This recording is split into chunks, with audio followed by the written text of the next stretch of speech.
رسول اللہ صلی اللہ علیہ وسلم نے ایک صحابی کو دیکھا کہ اس کا ایک بیٹا آیا، اس نے اس کو چوما چاٹا، اس کو اپنے گود میں بٹھا لیا۔ پھر ایک دوسرا آیا تو اس کو بھی پیار کیا، اس کو ادھر بٹھا لیا۔ اور ایک بیٹی آئی، انہوں نے ہمیں بس تھوڑی تھپکی دے کے اتنے بٹھا دیا۔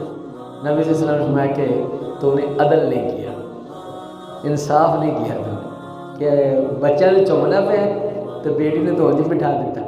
اللہ، اس میں بھی عدل کرنا ہے۔ اپنی زندگی میں جو تقسیم کرنی ہے نا، اپنی کوئی چیز تقسیم کرنی ہے، اس میں بھی عدل کا حکم ہے کہ سب کو برابر برابر دینا ہے۔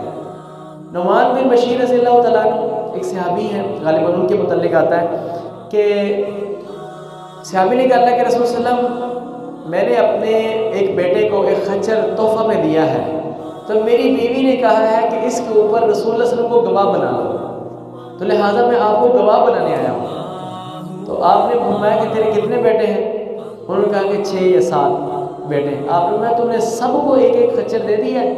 اس نے کہا جی نہیں، میں اسی کو دے رہا ہوں۔ آپ نے فرمایا میں تیرے اس ظلم کے اوپر گواہ نہیں بنتا، یہ ظلم ہے کہ ایک کو دے رہے ہو دوسرے کو نہیں دے رہے، اور بیٹے کو دے رہے ہو بیٹی کو نہیں دے رہے۔ زندگی میں جائیداد تقسیم کرنا یہ وراثت نہیں کہلاتا، لیکن اگر زندگی میں دینا ہی ہو تو جتنا حصہ بیٹے کا ہے اتنا ہی حصہ بیٹی کا ہے، بیٹی کا بھی برابر برابر ہوگا۔ ہاں، مرنے کے بعد جو تقسیم ہوگی اس کا جو وراثت کا تقسیم کا جو طریقہ کار اللہ نے بتایا ہے وہی ہوگا، لیکن زندگی میں اگر بانٹنا ہے تو وہ ایک تحفہ ہوگا اور وہ ہدیہ ہوگا، اور ہدیہ برابر برابر ہوگا۔ تو بہرحال ہر لیول پر جہاں پر بھی ہم ہوں، اگر ہمیں ترازو پکڑا دیا جائے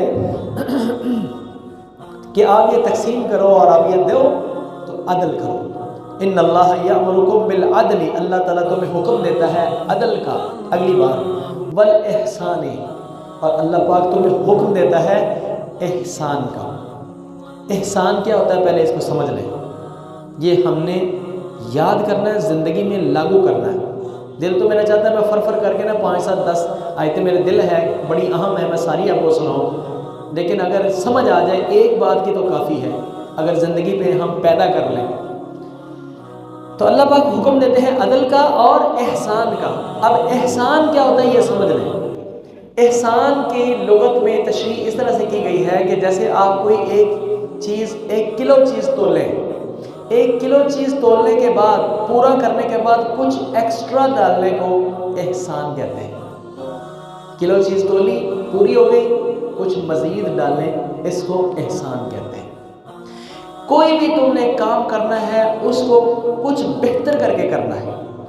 ان اللہ کتب علی کل شیء احسانا، رسول اللہ صلی اللہ علیہ وسلم کی حدیث ہے، اللہ پاک نے تمہارے اوپر ہر چیز میں احسان کے ساتھ کام کرنے کو لازم قرار دیا۔ حتیٰ کہ ہم سب کو چاہیے کہ یہ تہذیب سیکھیں اور پھر ہی ہم ترقی یافتہ بن سکتے ہیں، اگر یہ ہم اصول سیکھیں کہ ہم کوئی بھی جو کام کریں احسن طریقے سے کریں، بہتر طریقے سے کریں، پرفیکشن کے ساتھ کریں، پوری خوبصورتی کے ساتھ کریں، پورے کمال کے ساتھ کریں۔ جو بھی کام کرنا ہے، طالب علم ہے تو پڑھے، زبردست پڑھے، قاری ہے، استاذ ہے، پڑھائے تو اخیر کر دیں۔ ہم اپنی پڑھائی پڑھیں تو زبردست کریں، اپنا کام بھی کریں۔ ایک عمارت تعمیر کر رہے ہیں تو آپ زبردست کریں۔ انجینئر صاحب بیٹھے ہیں، آپ نقشہ بنائیں، انجینئرنگ کریں کسی چیز کی تو اخیر کر دیں، اس کے اندر اخیر ڈال دیں۔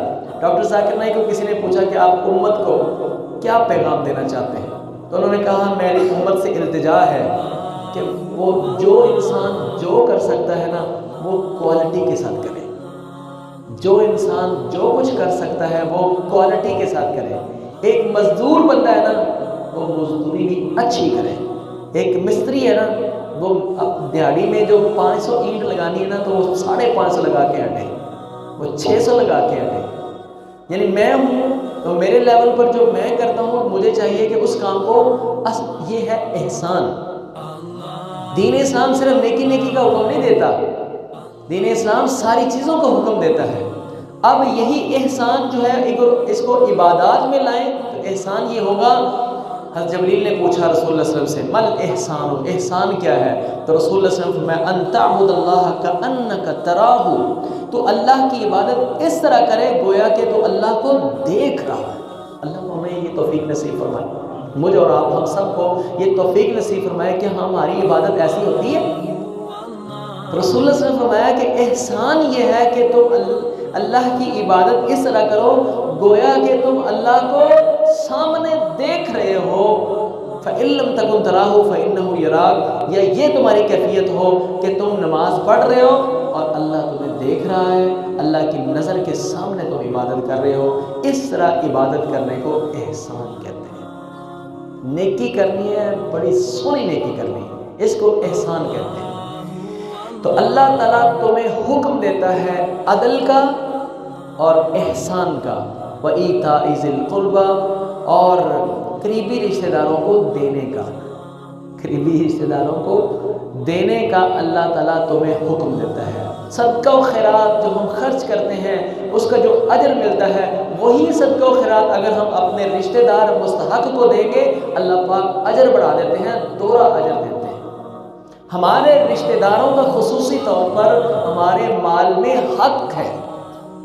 بھئی میرے مال میں میرے بچوں کا تو حق ہے، میرے بیوی کا تو حق ہے، میرے ماں باپ کا تو حق ہے۔ اللہ پاک فرماتے ہیں تمہارے رشتہ داروں کا بھی حق ہے، غریب رشتہ دار ہے نا، اس کا حق ہے تیرے مال میں، ان کو بھی دو۔ اللہ پاک کا اس بات کا ہمیں حکم ہے۔ تو آج کے بعد اگر اس سے پہلے نہیں کر سکے تو یہ کرنا ہے۔ ہمارے رشتہ داروں میں سے دور کے ہی کیوں نہ ہوں، قریب کے ہوں تو اور بھی بہت زیادہ خیال ہے، ان کا خیال کرنا۔ اگر غریب ہے تو اس کی ہر ضرورت کا خیال کرنا یہ ہم پر لازم قرار دیا ہمارے اللہ نے۔ 3 چیزیں ہو گئی، وَيَنْهَى عَنِ الْفَحْشَاءِ وَالْمُنكَرِ وَالْبَغْيِ، وَيَنْهَى عَنِ الْفَحْشَاءِ وَالْمُنكَرِ وَالْبَغْيِ، اور اللہ پاک تمہیں منع کرتا ہے فحاشی سے، والمنکر اور برائی سے، والبغی اور سرکشی سے۔ تینوں ہی برائیوں کا نام ہے ویسے۔ فرسٹ سٹیج فحاشی ہے، فحاشی بےہودگی، گندگی، گندا سننا، گندا دیکھنا، غیر محرموں سے باتیں کرنا، یہ فحاشی ہے۔ اور فحاشی کو عملی طور پر کر لینا جو ہے یہ برائی ہے۔ اور برائی کے اندر بھی جو ہے نا بڑھ چڑھ کے لوگوں کے اندر بھی دکھانا اور لوگوں کو بتانا اور پتہ چلانا کہ بڑا جناب یہ بگڑا ہوا ہے، یہ بگڑا ہوا ہے، تو یہ اس سے بھی بڑے جو ہے وہ سٹیج ہے، یہ سرکشی ہے۔ تو اللہ پاک تمہیں منع کرتے ہیں فحاشی سے، برائی سے اور سرکشی سے۔ یعظکم، اللہ تعالیٰ تمہیں واعظ کرتا ہے، اللہ پاک تمہیں نصیحت فرماتا ہے، لعلکم تذکرون، تاکہ تم نصیحت پکڑو۔ ایک اور آیت سن لیں، دل تو ہے 5-7 سناؤں لیکن وقت زیادہ میں آپ کا لے جاتا ہوں، لیکن آج مجھے خیال ہے اس چیز کا، ایک آیت ضرور سن لیں، بڑی ضروری ہے، بڑی ضروری۔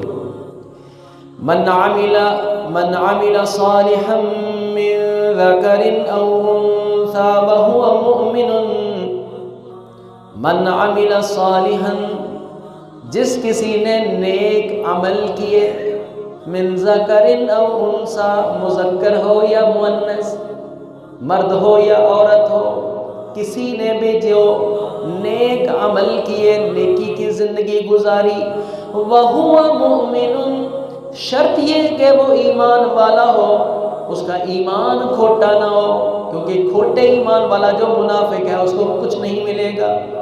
پھر سے سنیں، من عمل صالحا، جس نے نیک عمل کیے، من ذکر او انثى، مرد ہو یا عورت ہو، وَهُوَ مُؤْمِنٌ، شرط یہ ہے کہ وہ مومن ہو۔ اللہ پاک فرماتے ہیں فَلَنُحْيِيَنَّهُ حَيَاةً طَيِّبَةً، ہم ضرور بے ضرور اس کو حیاتاً طیبہ، ایک پاکیزہ زندگی گزارنے کی توفیق دیں گے۔ فَلَنُحْيِيَنَّهُ، ہم اس کو زندگی دیں گے، حیاتاً طیبہ، ایک پاکیزہ زندگی۔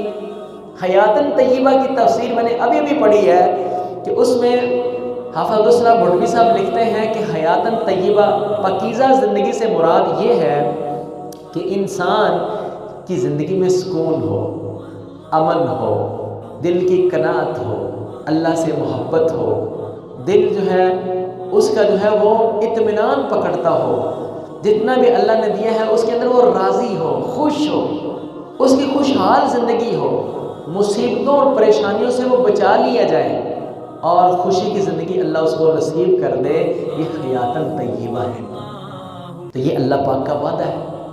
اگر ہم چاہتے ہیں کہ ہماری زندگی پرسکون ہو جائے، جتنا بھی اللہ نے دیا ہے اس پر ہمارا دل قناعت کرنے والا ہو جائے، یہ بڑی بات ہے، یہ بڑی بات ہے۔ اصل میں پریشان انسان وہی ہے جس کو قناعت نہیں ملی ہوئی، جس کو جتنا ملا ہوا ہے نا اس کے اوپر صبر نہیں ہے، اور اس کے اندر ہوس ہے، خواہش ہے زیادہ زیادہ کی۔ یہ زیادہ زیادہ کی خواہش اور ہوس، لسٹ جو ہے نا، لسٹ، یہی انسان کو پریشان کرتی ہے۔ اگر انسان کو قناعت نصیب ہو جائے نا کہ جتنا ہے اس کے اندر وہ خوش ہو جائے اور راضی ہو جائے اور دل اس کا مطمئن ہو جائے اور دل اس کا غنی ہو جائے، تو پھر اصل امیر انسان یہ ہے۔ ورنہ بڑے بڑے امیر ہیں، ان کے پاس بہت کچھ ہونے کے باوجود پھر اور کی ہوس کے پیچھے جو وہ مرتے پھرتے ہیں۔ پھر سے سنانا، ایک بار پھر سن لیں۔ من عمل صالحا من ذکر او انثی، یہ فیصلہ بھی کرنا ہے نا، نیک عمل کی زندگی شروع کرنی ہے۔ نیک عمل کی زندگی کون سی ہے؟ جو ہمیں پتہ ہے نا وہ کر لیں۔ ہمیں بہت کچھ پتہ ہے، بہت کچھ پتہ ہے ہمیں، لیکن ہم کرتے نہیں ہیں۔ تو دیکھیں نا، ہمیں نمازوں کا ہم سب کو پتہ ہے نا تو پڑھنی ہے، روزوں کا ہم سب کو پتہ ہے نا رکھنے ہیں، صدقہ و خیرات کرنے کا ہم سب کو پتہ ہے کرنے ہیں، بڑوں کا احترام کرنا ہے، چھوٹوں پر شفقت کرنی ہے، ہر کسی کی خیر خواہی کرنی ہے، دھوکہ نہیں دینا، فریب نہیں کرنا، فراڈ نہیں کرنا، ملاوٹ نہیں کرنی، کم نہیں تولنا، کم نہیں ماپنا، کسی کو جو ہے نا نہ حق کسی کا مال جو نہیں چرانا، چلوری نہیں کرنی، لیکن ساری باتوں کا تو ہمیں پتہ ہے۔ تو جو ہم اللہ کے حکم کو کریں گے اور جن سے روکا ہے اس سے منع ہوں گے، یہ عملاً صالح ہے۔ من عمل صالحا من ذکر او انثی، جس کسی نے بھی نیک عمل کی زندگی شروع کی ہے، وہ مرد ہو یا عورت ہو، وہو مؤمن، وہ مومن ہو صحیح، فلنحیینہ حیاتا طیبہ، ہم اس کو طیبہ اور پاکیزہ زندگی جو ہے وہ نصیب کریں گے، وَلَنَجْزِيَنَّهُمْ أَجْرَهُمْ بِأَحْسَنِ مَا كَانُوا يَعْمَلُونَ، اور ضرور بے ضرور ہم اس کو اس کا اجر دیں گے، بِأَحْسَن، اس سے بھی بہتر، بِأَحْسَن، اس سے بھی بہتر اجر دیں گے، مَا كَانُوا يَعْمَلُونَ، جو وہ زندگی میں کرتے رہے۔ تو آج کے درس میں یہ باتیں ہم نے سنی ہیں کہ اللہ پاک تمہیں عدل کا، احسان کا اور قریبی رشتہ داروں کو دینے کا حکم دیتے ہیں، اور اللہ پاک تمہیں منع کرتے ہیں فحاشی سے، برائی سے اور سرکشی سے۔ اور دوسری بات جو ہم نے سنی ہے وہ یہ ہے کہ جو بھی بندہ مومن نیک عمل کی زندگی شروع کرے گا، اللہ پاک اس کو حیاتاً طیبہ کی زندگی نصیب فرمائے گا۔ وآخر دعوانا الحمدللہ۔